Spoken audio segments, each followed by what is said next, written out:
আসসালামু আলাইকুম। তারামিয়ার রান্নাঘর থেকে সবাইকে স্বাগতম। আজকে নিয়ে আসলাম দারুণ একটি রেসিপি, পাবদা মাছের ভুনা রেসিপি। তো আমি প্রথমে তেল দিয়েছি কড়াইয়ে, তারপর দিয়েছি অনেকগুলো পেঁয়াজগুলোকে আমি সুন্দর করে ভাজতেছি। আমি 10 মিনিট যাবত পেঁয়াজগুলো ভাজতেছি। সুন্দর করে পেঁয়াজগুলো ভাজা হইলে আমি দিয়ে দেব হালকা একটু পানি দিয়েছি এবং দিয়েছি লবণ। দেখেন মাছগুলো আমি সুন্দর করে ভেজে নিয়েছি। এরপর দিয়ে দিচ্ছি আদা রসুন বাটা দেবো। আমি যাবতীয় যত মশলা আছে সবগুলো এখন অ্যাড করব।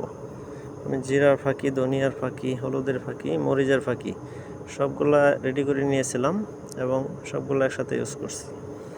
আমি এটাকে সুন্দরভাবে কষাবো এখন সময় নিয়ে। অ্যাড করলাম কাঁচামরিচ।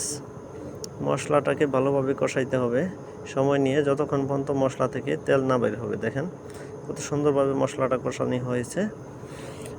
আমি এই পর্যায়ে অ্যাড করব টমেটোগুলো আমি কুচি করে কেটে নিয়েছি।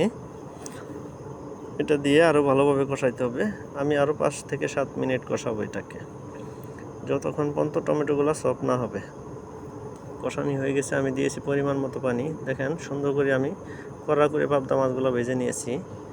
পাবদা মাছ কিন্তু নরম মাছ, আমি কোনো প্রকারে জাল দেব না। পানি দেওয়ার পর জাস্ট এটার উপরে ঝোলগুলোকে ছেড়ে দেব। ভিডিওটা স্কিপ না করে পুরো ভিডিওটা দেখবেন। যারা বেশি পরিমাণে রান্না করেন, এই পদ্ধতিতে রান্না করলে একটা মাছও নষ্ট হবে না।